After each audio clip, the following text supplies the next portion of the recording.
Bismillahirrahmanirrahim. Assalamualaikum warahmatullahi wabarakatuh.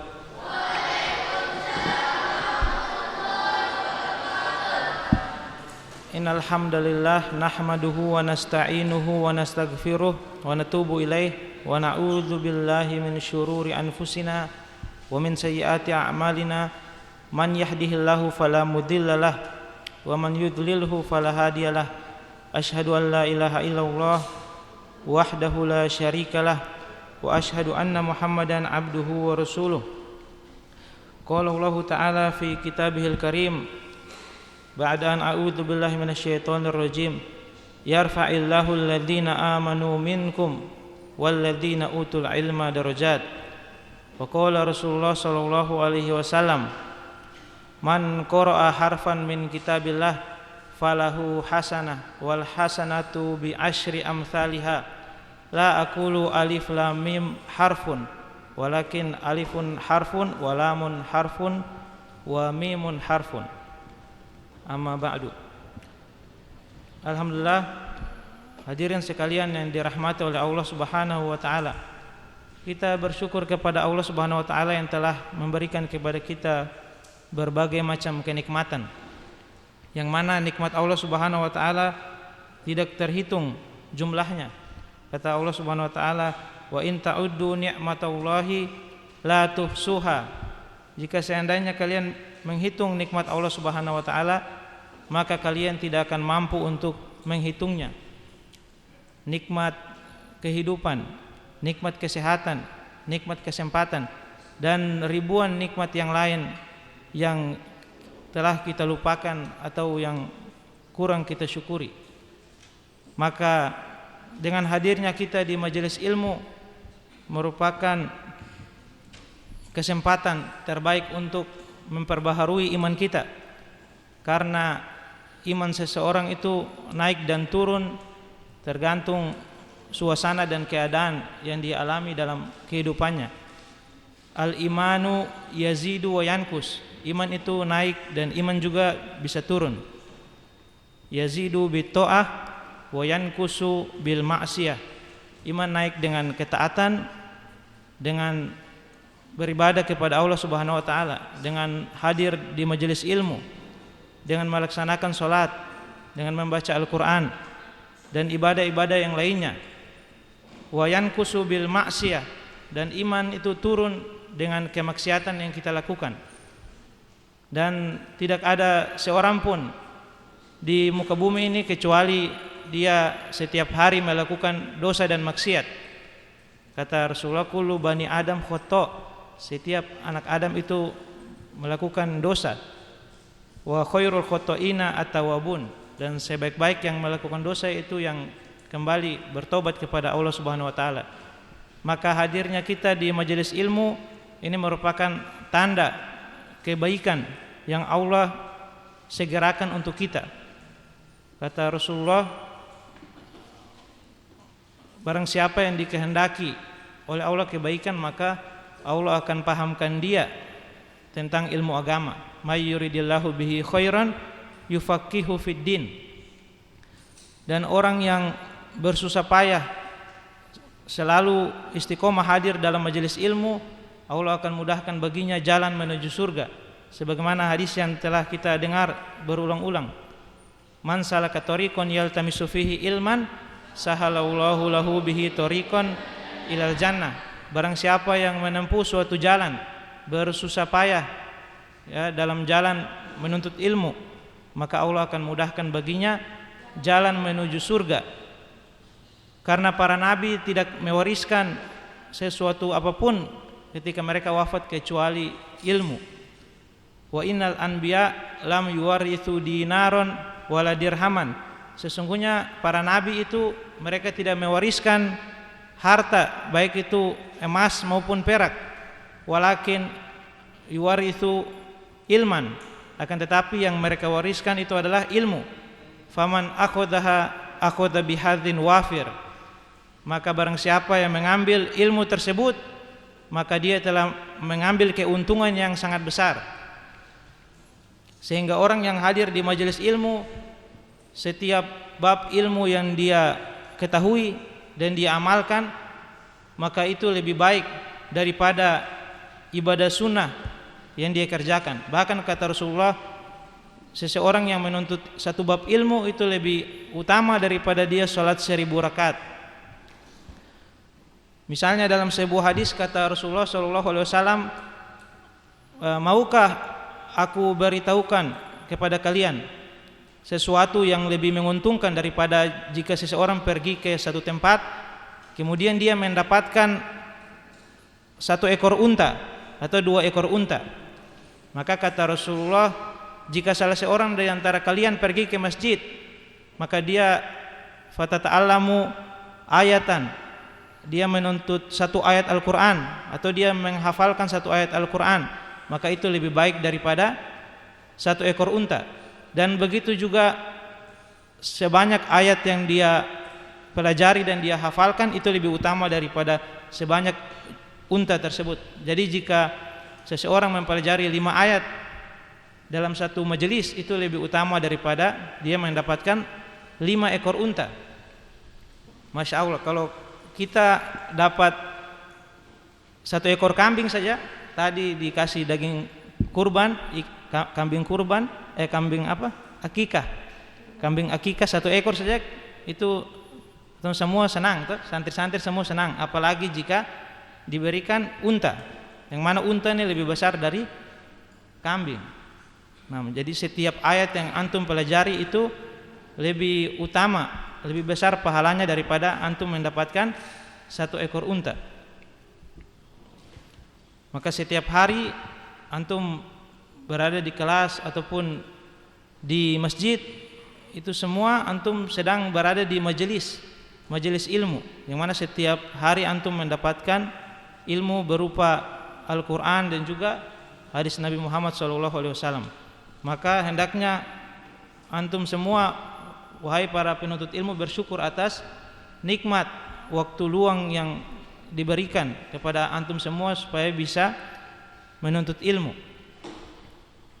Nah, adapun pembahasan pada malam hari ini yaitu berkaitan dengan keagungan dan juga keutamaan membaca Al-Quran.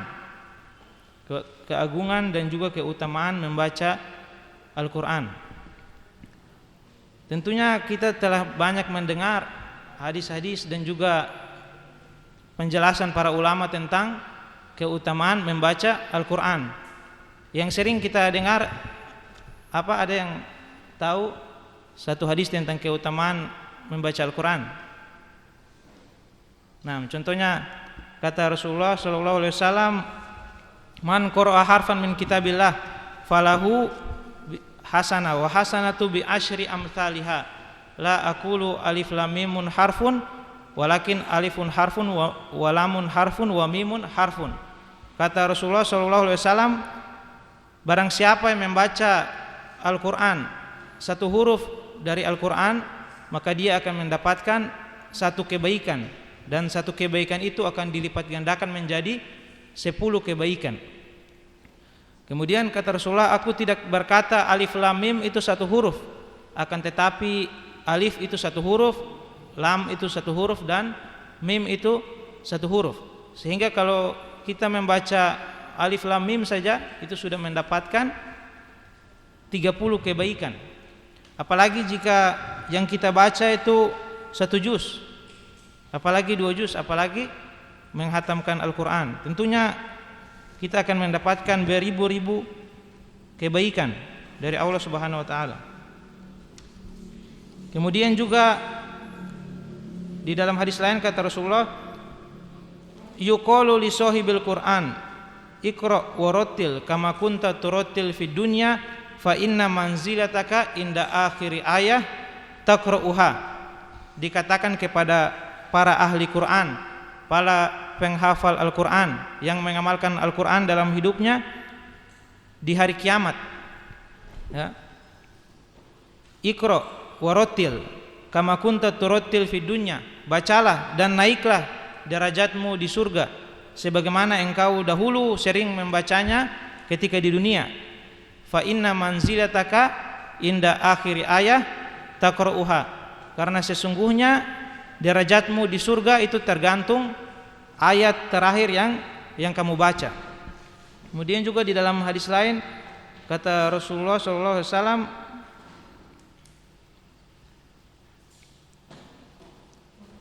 yaji'u al-Qur'an yaumal qiyamah fayaqul ya Rabbi hallihi fayulbasu hullatul karamah wa qala ya Rabbi zidhu fa yu'ta al-karamah wa qala ya Rabbi irdo anhu fa radiyallahu anhu fa huwa yaqra Qur'an wa yarqa fa yuzadu bi kulli qiraah bi kulli ayah hasanah. Jadi Al-Qur'an itu akan datang nanti pada hari kiamat dan berkata kepada Allah, ya Allah, pakaikanlah ahli Quran itu pakaian dari surga. Maka dia dipakaikan pakaian dari surga. Kemudian Al-Quran berkata, ya Allah tambahkanlah. Maka kemudian dia diberi mahkota dari surga. Kemudian Al-Quran kembali berkata, ya Allah ridhoilah dia. Maka Allah pun meridhoinya. Maka kemudian dia diperintahkan untuk membaca Al-Quran, dan setiap ayatnya dia dinaikkan derajatnya di surga. Maka ini merupakan keutamaan-keutamaan bagi orang yang membacakan Al-Quran. Kemudian juga Rasulullah bersabda, Iqra'ul Quran fa innahu ya'ti yaumal qiyamah syafi'an li ashabihi. Bacalah Al-Quran karena sesungguhnya Al-Quran akan datang pada hari kiamat sebagai pemberi syafaat. Maka di hari kiamat seseorang itu dia membutuhkan penolong-penolong. Dan yang bisa menolongnya itu kata para ulama ada 3, yaitu diantaranya amalannya, kemudian syafaat, ya, amalannya, kemudian yang kedua adalah syafaat. Maka jika amalannya tidak dapat membantunya, maka dia membutuhkan syafaat dari perkara yang lain. Dan syafaat yang paling besar, ya, syafaat yang paling agung di hari kiamat yaitu syafaat dari Al-Quran. Karena jika kita mengharap syafaat dari teman kita atau dari saudara kita, maka syafaat itu tidak akan berlaku jika Allah tidak mengizinkannya. Namun jika syafaat itu dari Al-Quran, maka Al-Quran itu adalah bagian dari amalnya sendiri. Sehingga jika Al-Quran memberi dia syafaat, maka pasti dia akan diberi izin untuk diberikan syafaat. Sebagaimana disebutkan di hadis-hadis tadi bahwasanya Al-Quran akan berdoa atau meminta kepada Allah supaya pembacanya diangkat derajatnya di surga. Maka setiap ayat yang dia baca diangkat 1 derajat. Dan juga dia akan diberikan mahkota dan juga pakaian dari surga berkat syafaat dari Al-Quran. Jadi tadi disebutkan di hadis pertama, Iqra'ul Quran fa innahu ya'ti yaumal qiyamah syafi'an li ashabihi. Kemudian di hadis kedua, yuqalu li sahibil Quran, dikatakan kepada ahli Quran untuk membaca Quran. Jadi kata para ulama, salah satu amalan yang masih dikerjakan seseorang di surga yaitu membaca Al-Quran. Diambil dari hadis ini bahwasanya di surga nanti para ahli Al-Quran akan diperintahkan untuk membaca Al-Quran. Tapi dia diperintahkan untuk baca Quran bukan untuk dia beramal, akan tetapi untuk mengetahui kadar atau tingkatan derajatnya di surga. Sebagaimana disebutkan di hadis bahwa ahli Quran akan diperintahkan untuk baca Al-Quran dan akan naik derajatnya setiap ayat yang dibacanya. Kemudian juga di hadis ketiga bahwasanya Al-Quran akan datang pada hari kiamat dan akan meminta, berdoa kepada Allah agar pembaca Al-Quran akan diberikan pakaian dan juga mahkota. ya, akan diberikan pakaian dan juga mahkota untuk pembaca Al-Qur'an. Ya, dalam riwayat lain disebutkan bahwasanya penghafal Quran dia akan memberikan syafaat kepada kedua orang tuanya berupa mahkota yang diberikan untuk kedua orang tuanya nanti di surga. Tentunya mahkota yang dimiliki oleh orang tua dengan mahkota yang dimiliki oleh ahli Quran sendiri itu tentunya berbeda. Pastinya mahkota dari pembaca Al-Quran akan lebih agung dan lebih mulia. Karena apa? Karena itu hasil dari jerih payahnya sendiri. Nah, kemudian di hadis berikutnya, barang siapa yang membaca satu huruf dari Al-Quran, dia akan mendapatkan 10 kebaikan. Sehingga para ulama sepakat bahwasanya zikir yang paling utama yaitu membaca Al-Quran. Afdalul zikri qiraatul Quran. Sebaik-baik zikir yaitu membaca Al-Quran. Maka keutamaan membaca Quran terbagi menjadi dua. Ada keutamaan umum dan keutamaan khusus. Adapun keutamaan umum sebagaimana yang tadi kita bacakan bahwasanya setiap huruf yang dibaca akan mendapati 10 kebaikan. Adapun keutamaan khusus itu ada pada keutamaan atau fadilah-fadilah dari surat-surat tertentu yang kita baca. Contohnya surat Al-Fatihah. Surat Al-Fatihah adalah surat yang paling agung di dalam Al-Quran, dan tentunya orang yang membaca surat tersebut mendapatkan pahala yang sangat besar. Bahkan Allah Subhanahu wa taala membalas bacaan hambanya ketika dia membaca Al-Fatihah dalam salat. Ketika seorang hamba membaca Alhamdulillahirabbil alamin, kata Allah Hamidani abdi, hambaku telah memujiku. Ketika dia mengucapkan Ar-Rahmanir Rahim, maka kata Allah Majadani abdi, hambaku telah memuliakanku.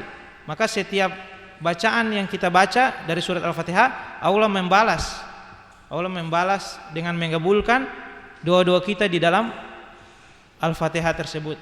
Kemudian di antaranya keutamaan khusus yang lain, misalnya membaca surat Al-Kahfi. Kata Rasulullah, barang siapa yang membaca surat Al-Kahfi pada malam Jumat atau hari Jumat, maka dia akan diberikan cahaya di antara 2 Jumat. Dalam riwayat lain dia akan diberikan cahaya antara dia dengan Ka'bah. Dan juga ada hadis yang mengatakan bahwasanya barang siapa yang membaca dan menghafalkan 10 ayat dari surat Al-Kahfi, maka dia akan terhindar dari fitnah Dajjal. Dan begitu juga surat-surat yang lain. Misalnya surat Al-Mulk. Kata Rasulullah, minal Qur'anil Karim 30 ayat syafaat li rajulin hatta ghufiralah. Di dalam Al-Qur'an ada 30 ayat yang mana jika seseorang membacanya maka dia akan diampuni sampai dia menyelesaikannya. Yaitu apa? Tabarakalladzi biyadihil mulk, yaitu surat Al-Mulk. Maka jika seseorang dia membaca surat Al-Mulk, maka dia mendapatkan 2 keutamaan umum dan keutamaan khusus. Keutamaan umum dia mendapatkan 10 kebaikan dari setiap ayat yang dia baca, sedangkan keutamaan khusus yaitu sesuai dengan fadilah surat tersebut. Nah, maka hendaknya kita semangat ya dalam membaca dan menghafalkan Al-Quran, karena Al-Quran adalah salah satu kitab yang paling agung di antara kitab-kitab yang Allah turunkan kepada para nabi. Ya, kitab yang paling agung adalah Al-Quran. Al-Quran adalah mukjizat al-khalidah atau mukjizat yang kekal, karena setiap nabi memiliki mukjizat, dan mukjizat para nabi ya kebanyakan atau hampir seluruhnya telah musnah. Yang ada hanya yaitu mukjizat Nabi Muhammad SAW, yaitu Al-Quran. Maka Al-Quran memiliki keajaiban dan juga keagungan yang begitu besar. Ya, disebutkan mengenai sisi-sisi keagungan Al-Qur'an, yaitu yang pertama, Al-Qur'an huwa al-mu'jizah al-khalidah. Al-Qur'an dia adalah mukjizat yang kekal, yang akan ada sampai hari kiamat, ya, yang mana keajaibannya akan terus ada sampai hari kiamat, karena dia merupakan mukjizat yang abadi. Adapun mukjizat para nabi yang lainnya adalah mukjizat hissiyah atau yang dapat dilihat. Ya, kita tidak dapat melihat lagi di mana tongkat Nabi Musa, atau di mana unta Nabi Soleh, atau di mana kitab Injil yang masih otentik, ya, kitab Taurat yang masih otentik, ya, kita tidak mendapati. Akan tetapi Al-Qur'an, ya, adalah satu-satunya mukjizat yang kekal. Kemudian di antara keagungan Al-Qur'an yaitu Al-Qur'an sebagai tantangan abadi untuk orang-orang yang membenci agama Islam, sebagaimana yang Allah firmankan, "Kulla ini jitam'atil insu wal jinnu ala ayyatu bimithli hadzal Qur'an." Ya, jika seandainya manusia dan jin berkumpul untuk mendatangkan yang seperti Al-Qur'an, maka mereka tidak akan mampu untuk mendatangkannya. Ya, bahkan setelah Allah tantang untuk mendatangkan yang semisal dengan Al-Qur'an kepada bangsa Arab yang mana mereka terkenal dengan syair, ya, mereka terkenal dengan kelihayannya dalam bersyair. Akan tetapi mereka semua tidak mampu. Bahkan Allah menantang mereka pertama dengan mendatangkan seperti Al-Qur'an. Kemudian Allah tantang mereka dengan mendatangkan 10 surat yang semisal dengan Al-Qur'an. Falyatu bi asyri suwarim. Ya, datangkan 10 surat Al-Qur'an kalau antum memang ahli syair. Nah, akan tetapi orang kafir juga tidak mampu. Bahkan Allah katakan falyatu bisuratim mithli, datangkanlah dengan satu surat saja, dengan satu surat dari Al-Qur'an, ya, satu surat dari selain Qur'an yang seperti Al-Qur'an, ya, mereka tidak akan mampu untuk mendatangkannya. Kemudian di antara sisi keagungan Al-Qur'an yaitu di dalam Al-Qur'an tidak ada kontradiktif, tidak ada yang bertentangan antara satu sama lain. Berbeda dengan kitab-kitab yang lain, yaitu punya banyak pertentangan, ya, seperti kitab Injil yang sekarang ada, kitab Taurat juga yang ada sekarang, itu sudah mengalami perubahan. Makanya Allah berfirman, afala yatadabbarunal Qur'an walau kana min indi ghairillahi lawajadu fihi ikhtilafan katsira. Apakah mereka tidak mentadaburi Al-Qur'an? Kalau seandainya Al-Qur'an itu bukan dari sisi Allah, niscaya mereka akan mendapatkan pertentangan yang banyak, akan mendapatkan, ya, perselisihan yang banyak. Akan tetapi di dalam Al-Qur'an seluruhnya adalah penjelasan, seluruhnya adalah fakta yang jelas. Fa inna asdaqal hadithi kitabullah. Sesungguhnya sebaik-baik, sejujur-jujur perkataan adalah Al-Qur'an. Kemudian juga di antara sisi keagungan Al-Qur'an yaitu Allah menjaga Al-Qur'an. Ya, jadi Allah menjaga Al-Qur'an dari mana? Dari mushaf dan juga dari dada-dada para hufaz. Dengan dada-dada para hufaz, hafalan-hafalan yang ada di dada para hufaz. Ya, Allah berfirman, "Inna nahnu nazzalna dzikra wa inna lahu lahafidun." Sesungguhnya kamilah yang menurunkan Al-Qur'an dan kami pula yang menjaganya. Maka Al-Qur'an dijaga oleh Allah Subhanahu wa taala, sehingga semenjak 1400 tahun tidak ada satu huruf pun yang berubah dari Al-Qur'an. Kemudian, ya, di antara sisi keagungan Al-Qur'an yaitu ketika kita membacanya kita tidak bosan-bosan, tidak membosankan. Jadi Al-Qur'an itu dia tidak membosankan. Berbeda dengan buku-buku atau kitab-kitab yang lain. Ya, kalau kita baca ulangi 10 kali, 20 kali pasti akan merasa bosan. Adapun Al-Qur'an tidak. Ya, setiap hari kita dengar surat Al-Fatihah diulang oleh imam dan kita membacakan 17 kali. dalam sholat 5 waktu. Akan tetapi tidak ada yang pernah merasa bosan dengan Al-Quran. Maka Al-Quran merupakan mukjizat yang begitu besar. Kemudian juga Al-Quran memiliki banyak nama, ya. Jadi segala sesuatu jika dia memiliki banyak nama, maka dia itu menunjukkan bahwasanya dia memiliki keutamaan. Contohnya apa? Contohnya Allah Subhanahu wa taala. Allah Subhanahu wa taala memiliki banyak nama. Walillahi asmaul husna. Allah memiliki 99 nama yang husna, yang baik, yang sempurna. Ya, dikarenakan apa? Karena Allah merupakan zat yang paling agung, sehingga dia memiliki banyak nama dan banyak sifat.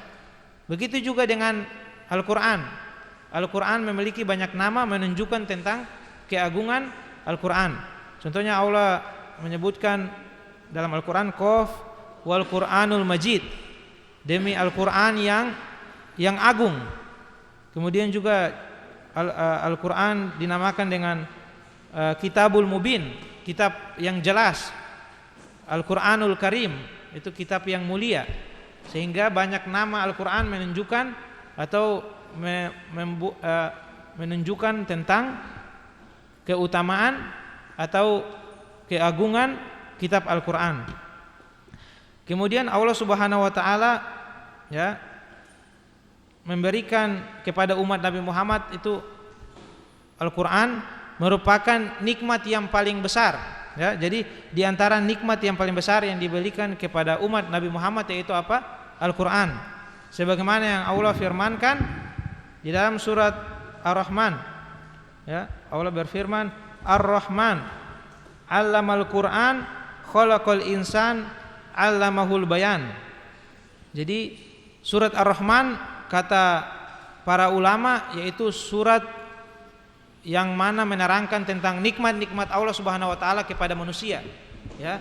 Jadi dalam surat Ar-Rahman Allah berfirman Ar-Rahman, yaitu Allah yang Maha Rahman, 'allamal Qur'an. Salah satu nikmat yang pertama kali yang Allah sebutkan, ya, sebelum nikmat-nikmat yang lain yaitu apa? Nikmat mengajarkan Al-Qur'an. Itu nikmat Allah Subhanahu wa taala memberikan Al-Qur'an. Baru setelah itu disebutkan nikmat-nikmat yang lain. Khalaqal insan, ya, menciptakan manusia, 'allamahul bayan, mengajarkan dia berbicara. Asy-syamsu wal qamaru bihusban, dan nikmat-nikmat yang lain. Itu semuanya disebutkan setelah nikmat Al-Qur'an. Ini menunjukkan kata para ulama bahwasanya nikmat yang paling besar yang diberikan kepada umat Nabi Muhammad yaitu adalah nikmat Al-Qur'an. Begitu juga Allah berfirman dalam surat An-Nahl. Jadi surat An-Nahl adalah nama lainnya yaitu surah An-Ni'am atau surat nikmat-nikmat, yang mana disebutkan di dalamnya nikmat-nikmat yang Allah berikan kepada makhluknya. Allah berfirman, ata amrullahi fala tasta'jilu subhanahu wa ta'ala amma yusyrikun. Ya, nikmat pertama yang disebutkan yaitu apa? Yunazzilul malaikata birruhi min amrihi ala may yasha'u min ibadi. Yaitu Allah melalui perantaraan malaikatnya apa? Menurunkan Al-Qur'an kepada hambanya yaitu Muhammad. Baru disebutkan nikmat-nikmat yang lain, khalaqas samawati wal ardo bil haqq. Allah menciptakan langit dan bumi, kemudian khalaqal insan min nutfah wal an'ama khalaqaha. Allah ciptakan hewan-hewan ternak dan yang lain-lain. Itu semuanya disebutkan setelah apa? Disebutkan nikmat diturunkannya Al-Qur'an. Ini menunjukkan bahwasanya nikmat Al-Qur'an merupakan nikmat yang sangat besar. Makanya segala sesuatu perkara yang jika kita tidak mendapatkan jawabannya, maka kembalikanlah kepada Al-Qur'an. Fa in tanaza'tum fi syai'in farudduhu ilallahi wa rasuli. Jika kalian mendapatkan satu pertentangan atau satu masalah, maka kembalikanlah kepada Allah dan Rasulnya, yakni kembalikanlah kepada Al-Qur'an. Maka itu merupakan sisi-sisi keagungan Al-Qur'an, ya. Jadi tadi disebutkan Al-Qur'an merupakan mukjizat yang abadi. Kemudian Al-Qur'an juga adalah tantangan yang abadi bagi orang-orang yang kafir. Kemudian Al-Qur'an juga tidak memiliki kontradiktif atau tidak ada perbedaan antara ayat satu dengan ayat yang lainnya. Kemudian juga Allah menjaga Al-Quran, dengan dihafalkannya Al-Quran. Kemudian Al-Quran tidak membosankan, ya. Al-Quran dibaca berulang kali tapi tidak pernah ada orang yang bosan dengan Al-Quran.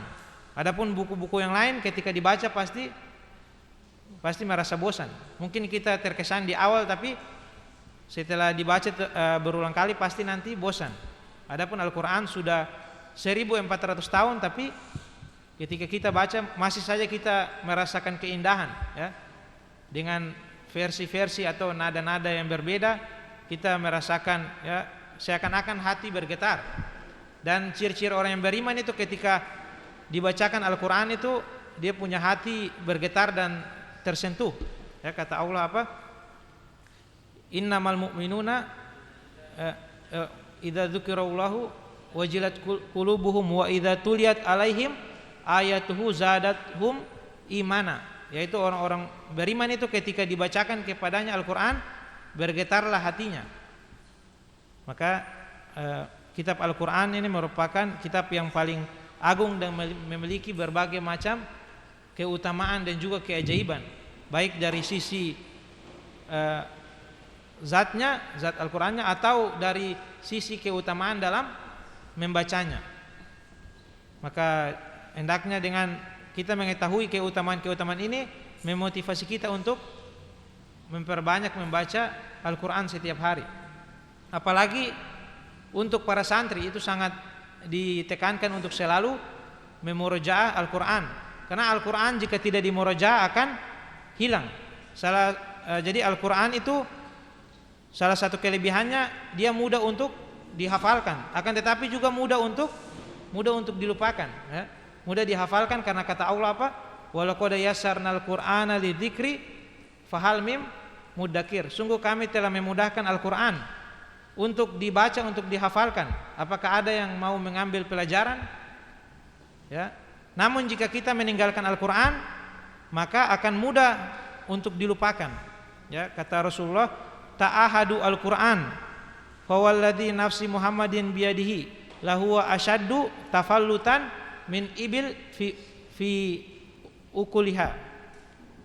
Bahwasanya kata Rasulullah, hendaknya kalian senantiasa memurojaah Al-Quran, karena sesungguhnya Al-Quran itu lebih cepat terlepas dari seseorang daripada ikatan tali pada hewan. Jadi ketika kita mengikat hewan, ya, itu ibarat kita memurojaah Al-Quran. Namun jika kita tidak memurojaah Al-Quran, ibarat hewan yang tidak kita ikat, maka akan mudah untuk kabur dan pergi.